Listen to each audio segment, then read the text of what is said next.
అన్న రైతన్నో మాయన్న రైతన్నా. రైతు నాగలి చూడడానికి ఎంతో బ్రహ్మాండంగా కనిపిస్తుంది మీకు. అది నాగలి కాదు.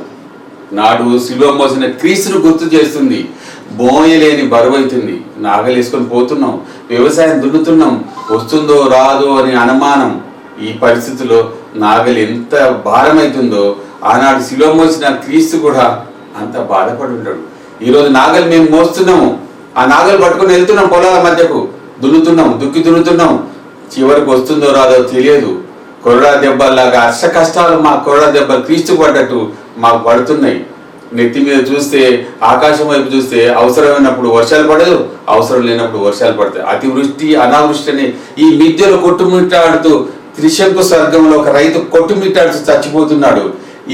ఈ రైతు పని చేయాలన్నా మానలేము, పట్టుకొని ఏడవలేము, పిల్లల్ని చదివించలేము, మానేయమనలేము. దీన్ని నమ్ముకొని నేను ఈ రైతు చేస్తూ ఉంటే చివరికి పిల్లలు వాళ్ళ భవిష్యత్తు కూడా పాడవుతుంది. నా కూతురు పెళ్లి కూడా ఆగిపోయింది.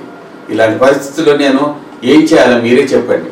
ఈ ప్రభుత్వం పూనుకొని రైతు యొక్క సమస్యలను మన తెర మీద తీసుకొస్తే వాళ్ళు ఒక విధంగా రైతు సైనికుడు ఇద్దరు రెండు కళ్ళలు అంటారు ప్రభుత్వానికి. కానీ ఒక సైనికుడిని చూసినంత ఒక రైతును చూడలేకపోతున్నారు. ఇతని బాధ కూడా చూసి తగు విధంగా సాయం చేస్తే రైతు బాగుపడితే దేశం కూడా బాగుపడుతుందని నా యొక్క ఉద్దేశం.